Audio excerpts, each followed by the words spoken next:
subscribe to my channel. So today we're going to be working on the algebraic concepts for the HiSET test. So on number 1 it says the box contains 8 red, 7 blue, and 6 green marbles. At this point right here, we're going to stop and write a list of what we have. We have 8 red. So just put 8R to represent red. You don't have to spell it out. 7 blue and 6 green. Once you do your list, what you're going to do is add it up to figure out what is our total. So 8 plus 7 will be 15 plus 6. We have a total of 21 marbles in the box. Now let's continue reading. It says one marble is picked up randomly. So we're going to select one of them. What is the probability that it's neither red nor green? So we don't want a red. We don't want a green. The only option that we have left is the blue. So blue, what we're going to do is find the probability. What is the probability of the marble that we're going to select is blue. So what you're going to do, or that is neither red nor green. The only option is blue. So what we're going to do is figure out how many blues do we have. We have 7 out of our total, 21. So 7 out of 21 should be our answer. But if we look at the answers right here, as our multiple choice, the only one that has 21 under has an 8 at the top and 9 at the top. We want it as a 7. Therefore, we have to simplify this fraction. There's 2 ways that you can simplify it. One way will be to just figure out what goes into both 7 and 21. What goes into both 7 and 21, we're going to divide top and bottom by 7. 7 divided by 7 is 1 over 21 divided by 7 will be 3. So our answer will be 1/3. Therefore, this one is going to be A. Another way that we could do it is we could use the calculator. Now, some students are using the TI-30XA, which is this one right here, the TI-30XA. There's a button that it has ABC. Probably your calculator will have it too. You just have to look for it. The way you're going to put this in the calculator, that means different colors so you can know that that represents the calculator. We're going to put 7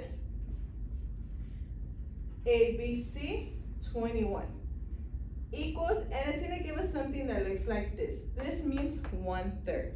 So just press 7 ABC 21 equals and gives us 1/3. Therefore, that one's going to be our answer. So on number 2, number 2 is a little bit more complicated just because it's a word problem. It has a lot. Has a lot of information in the word problem. You're not going to need all this information that it has, but let's read it. So it says Erica and Elizabeth went to buy a laptop. The laptop was touchscreen with 500 gigabytes.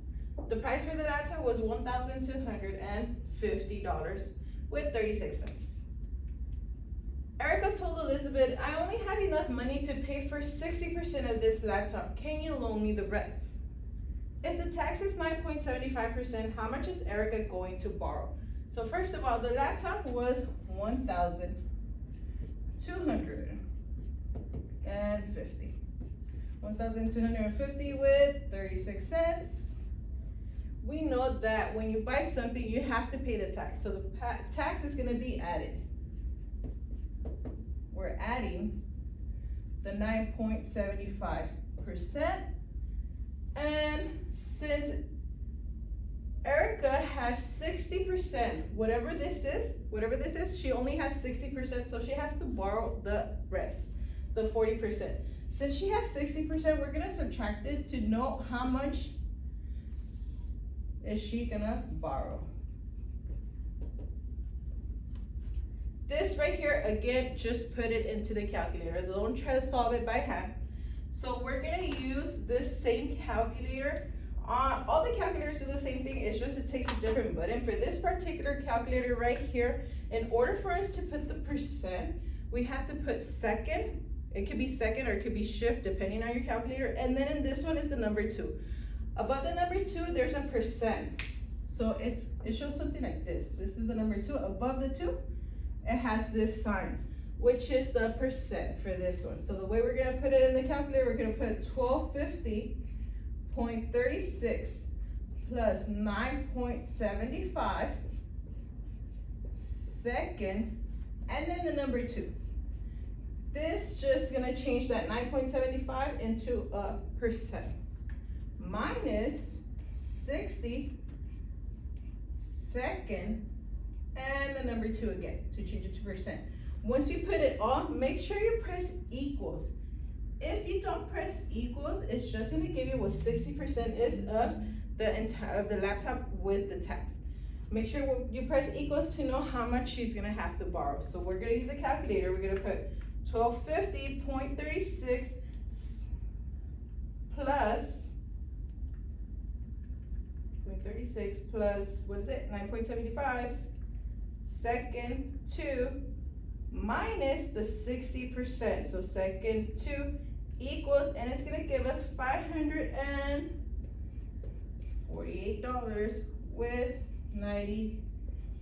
It says 908, but since we're talking about money, we have to get the 3 numbers after the decimal to see if we have to round. So in this case, since the 3rd number after the decimal is an 8, that means that the previous number, that 0, is gonna go up by 1. So anything that's 5 or above, you're gonna round up. Anything that's 4 or below, it's gonna stay as is.